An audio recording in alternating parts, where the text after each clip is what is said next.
Welcome to Atrium Health, Navicent Knows Health. I'm Cindy Busby and I'm here today with Dr. Annie Williams. She's a board-certified radiologist and she's board eligible in interventional radiology. And today we're going to talk about a procedure she's doing for women in Central Georgia.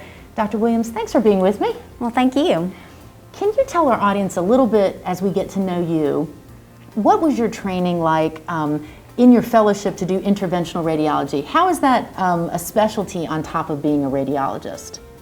Well, interventional radiology is where we use imaging guidance to do minimally invasive procedures on patients. So I can use my knowledge in imaging and CT, MRI, and ultrasound to help guide me to do minimally invasive procedures. And that makes it better for the patient because they're not having as much downtime and they can get back to their normal daily activities much quicker than if they had a large surgery. Mm-hmm. So when we talk about imaging, we think of PET or CT imaging rather, MRI, X-rays, fluoroscopy. You're actually combining that with an intervention or a treatment to a disease or condition someone has? Correct. Mm-hmm. Correct. And in those diseases and conditions, one of the things that you treat is fibroids. Correct. Would you let the audience know a little bit about what fibroids are, that women have them, and where they're located, and maybe some problems that they can give to women so we can help them understand it? Well, fibroids are actually very common, and they're more common in the African American population, although anyone can have them. There are benign tumor growths that occur in the uterus. Some women have small ones and they never cause a problem in their life, but they can actually get very large and they can cause severe bleeding, large blood clots. Women can become anemic. They can cause severe pain and cramping, particularly with the menstrual cycle. They can also, when they get really large, cause bulk symptoms like constipation, having to go to the bathroom a lot, urinary frequency, and also pain with intercourse. How do women know that they might have fibroids that are, I mean, is it something that you actually feel different, or does it just progress and then all of a sudden you might have a symptom that you've described? A lot of women notice a change in their periods over time, or some women, they think it's just normal and their periods are just supposed to be heavy and that's just the way it is, but then over time they notice that their abdomen is starting to become bigger and it actually can be very firm. And so women will bring that up to their doctor and it's usually something that we notice right off, that, oh, you probably have fibroids. Is it something that you can actually feel or so palpate on the body? So, depending on where it's located, if you're sort of right over the uterus, it's something they could feel? Oh, right. On a physical exam, there are a lot of women that when you go to feel their lower abdomen, you can tell that it's very firm and you can actually feel the rounded fibroids in their uterus. Wow. When we think about the uterus, what's the difference between having fibroids and having endometriosis?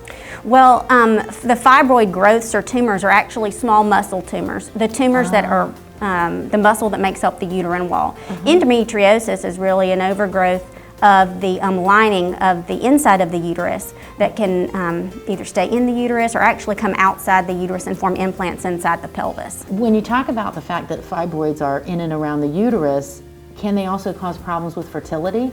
Absolutely, because they can get big and bulky and distort the endometrial cavity, and it can be difficult for the egg to implant and for the baby to grow. When it comes to having fibroids, so we're sort of talking about them maybe during the years you could have children, do they always start in midlife, or do you see them from adolescence all the way to beyond menopause? You can have them. We've seen women as early as in their early 20s that have them, and they can continue to grow because they do respond to estrogen. They can grow all the way up until you're in menopause. We have a lot of women that are even perimenopausal, but they still have abnormal bleeding that's very heavy, and it still have a lot of bulk symptoms. So they still want to get treated even though they know they're going through menopause and that their symptoms should decrease. It's not enough in a timely fashion for them to get back to their activities of daily living. So when we talk about uterine fibroid embolization, we want you to explain that. We'll refer to it as UFE, but can you explain what embolization is? So we know the uterus, we know the fibroid. Now talk to us about what embolization is, and then we'll talk about how we do that. Embolization is simply where we inject a material, and there are several different types that you can use in interventional radiology to cut off the blood supply to something.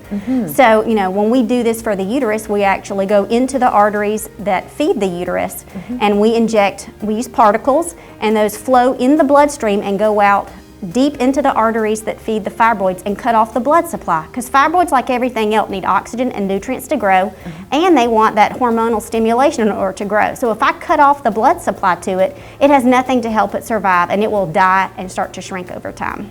And then when it shrinks, so we're using embolization, and then when it shrinks, it's just absorbed by the body. Right, very small ones can actually, if you were to do a follow-up MRI of the pelvis, they can completely go away.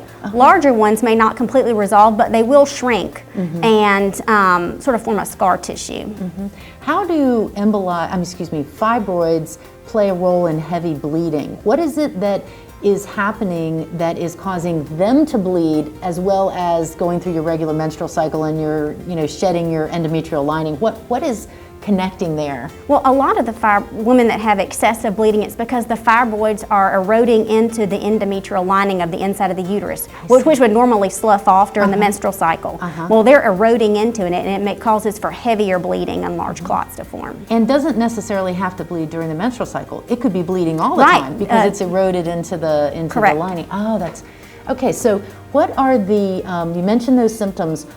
At what point does a woman who is recognizing these symptoms you're describing, at what point is she referred to intervention? What's the normal pathway that a woman might go through to get a diagnosis? Well, there are a lot of treatments for fibroids. Most women, of course, tell their OBGYN that they're having heavy bleeding. And one of the first things that these doctors usually do is put them on a birth control or some other medicines to help stop the bleeding. And birth control is actually one of the ways that you can treat fibroids, because it manages your hormone that you're exposed to, and so it can help slow the growth or even help them shrink some.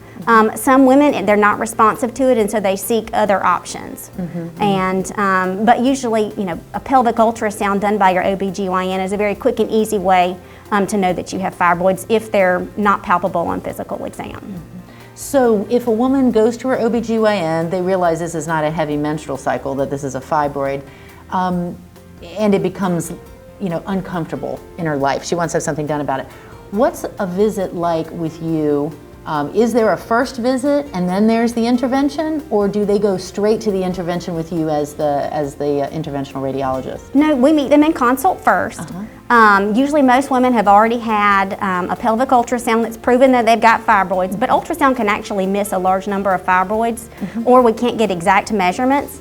And then usually they've already tried something like a birth control to help manage their symptoms, and then they usually seek out an intervention that's usually, most women are trying to decide between hysterectomy and UFE. And a lot of women, although they don't mind having their uterus taken out, they're not at a point in their life where they can take 4 weeks off of work, or they're dealing with a family member that they're trying to take care of. So they want something they can get back on their feet fairly quickly.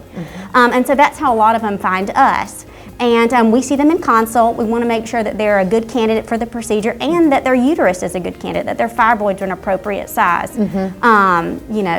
The things that we look for when the consult, we'll order an MRI of the pelvis, and we want to know how many fibroids do they have, how big are their fibroids, because once they're above 10 or 11 centimeters, they're usually not going to shrink enough to give the women a good bulk relief. I see. So usually if they're greater than 11 centimeters, they probably should go to surgery anyway. We want to make sure that they actually take up the dye we give them during the pelvis. They need to have a really rich blood supply, because if they don't have a good blood supply, they're not going to take up my embolization particles. So those are all the things that we look for, and then we'll call the patient back and say, well, your MRI looks good or favorable, and we think if you still want to have the procedure done, then we're willing to do it. And then we schedule them, and then we do a follow-up 2 to 4 weeks later. Is there other types of fibroid surgery that are not a full hysterectomy? They actually go in and remove fibroids? Right. Okay. Well, women can get myomectomies, and usually women that are trying to preserve their uterus for childbearing reasons, they'll usually do myomectomy. But once, if they decided they don't want to have any future pregnancies, most women just go on to hysterectomy if they want the surgical option. So if women come in and you find that they have multiple fibroids that are not larger than the maximum, do you treat them all in one interventional radiology session, or do they come back for successive interventions? No, we usually only do one session. We treat both sides, both uterine arteries and the pelvis. But rarely, well, not rarely, uncommonly, less than 10% of the time, some women's because they get it treated so early before they go through menopause, their fibroids can either regrow or they can develop new fibroids. And so about less than 10% of women may need a second treatment if that's the way they want to go. Some women just want to preserve their uterus for a few years, and then when they regrow 5 to 10 years later, by that time they're like, I'm at a point in my life where I can have a hysterectomy, and they may decide to go with that option as well. But usually only takes one treatment. What are the results like for those women? Do you schedule these in and around a certain point in the menstrual cycle so that you're trying to maybe not be able to actually see what is the difference between when they're actually maybe having a menstrual cycle versus they're bleeding because of fibroids? Or is there, is it immediate? How long does it take actually for them? You talked about a follow-up visit. So. Right. No, we do not have to plan the procedure around their menstrual cycle, but we usually bring women back at about I'd say 2 to 4 weeks, but usually it's closer to 4 weeks. That way we want them to have a menstrual cycle usually before they come back, because they can tell a difference usually after one menstrual cycle that their bleeding and their cramping is much better.